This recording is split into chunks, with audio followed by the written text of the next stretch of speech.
अगर आपको लगता है कि आप बार बार बैड बॉयज़ की तरफ अट्रैक्ट होते हो तो पहले एक चीज़ समझ लेते हैं कि इसमें हमारी कोई गलती नहीं है। और जब हम बैड बॉयज़ बोल रहे हैं ना, तो इसका मतलब ये नहीं है कि कोई गलत या बुरा इंसान है। यहाँ हम बात कर रहे हैं उन लोगों की जो इमोशनली अनअवेलेबल या बिहेवियरली इनकंसिस्टेंट होते हैं। मतलब जैसे कि हॉट कोल्ड बिहेवियर वाले लोग जो होते हैं, जो कभी क्लोज होते हैं कभी दूर होते हैं। तो आज के वीडियो में मैं आपको बताऊंगी 5 रीजंस क्यों आपका ब्रेन ऐसे लोगों की तरफ पुल फील करता है और साइंस के थ्रू। तो सबसे पहला रीज़न, इमोशनली इनकंसिस्टेंट लोग प्रिडिक्टेबल नहीं होते।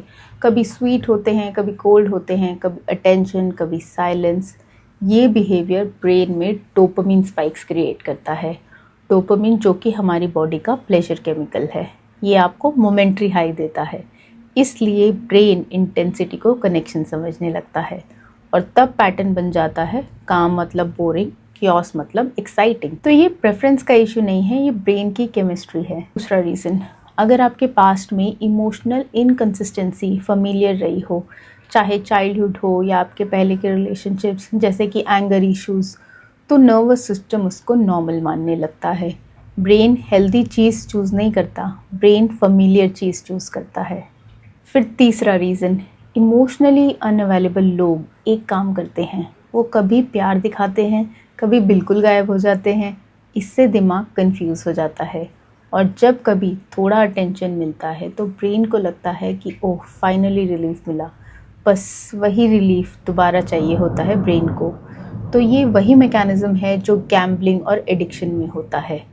आप उस पर्सन के पीछे नहीं भाग रहे, आप उस रिलीफ के पीछे भाग रहे हो जो कभी कभी मिलता है। फिर चौथा रीज़न, बहुत लोगों की एक सेल्फ इमेज होती है, I am understanding, I am mature, मैं संभाल लूँगी। इमोशनली अनअवेलेबल लोगों के साथ रह के ये आइडेंटिटी और ज़्यादा स्ट्रॉन्ग हो जाती है।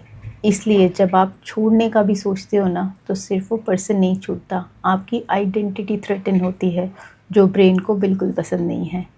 फिर पांचवा रीज़न, जब बॉडी को स्ट्रेस और अप्स एंड डाउन्स की आदत होती है ना, तो शांति थोड़ी अजीब लगती है। पीस बोरिंग इसलिए नहीं लगता क्योंकि वो बोरिंग है, बट इसलिए लगता है क्योंकि आपकी बॉडी को उसकी आदत नहीं है।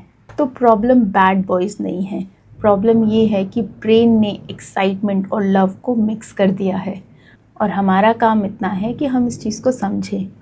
तो अवेयरनेस का मतलब ये नहीं है कि अट्रैक्शन इंस्टेंटली ख़त्म हो जाएगा, लेकिन अवेयरनेस के बाद आती है चॉइस।